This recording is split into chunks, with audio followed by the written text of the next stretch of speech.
Alors, Chute d'une nation, c'est une série théâtrale en 4 épisodes qui raconte l'histoire d'une campagne électorale.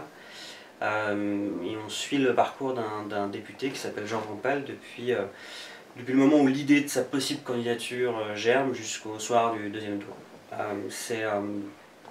C'est un drame, évidemment. Chute d'une nation, c'est une promesse, ça va pas bien se terminer.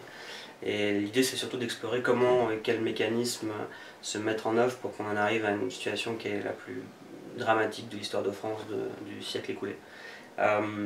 C'est une fiction totale, on se passe en France de nos jours, mais il n'y a aucune référence jamais ni à l'actualité, ni à ce qui s'est passé. Il y a des références assez lointaines à la Deuxième Guerre mondiale ou à mai 68 une fois, mais c'est très lointain, on est vraiment dans une fiction. Donc voilà, on va le présenter là sous forme intégrale, donc c'est un peu moins de 8 heures. Donc c'est une aventure théâtrale, ça demande un investissement pour les spectateurs, de venir une journée entière, de partager cette aventure et ce voyage avec les 12 comédiens. C'est une distribution très large, c'est un spectacle assez ambitieux. Donc voilà, c'est un investissement, mais c'est une aventure que j'espère être exceptionnelle.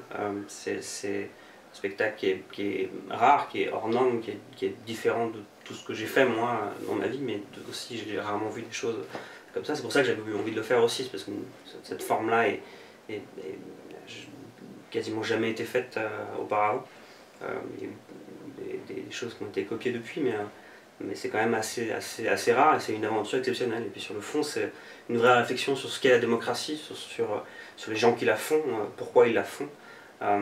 C'est pas du tout une pièce cynique sur le monde politique. Tous les personnages sont des purs. Ils font ça vraiment parce qu'ils ont envie de changer le monde, d'aider les gens.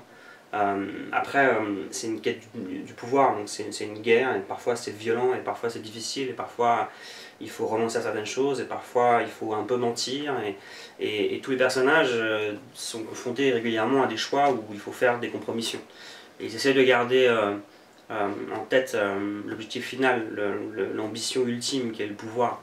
Pas le pouvoir pour le pouvoir, mais le pouvoir pour faire des choses, pour changer la société pour le bien. Donc ils défendent des idées, mais ils sont aussi dans la réalité, les mains dans le cambouis, et parfois c'est difficile et éprouvant. Donc voilà.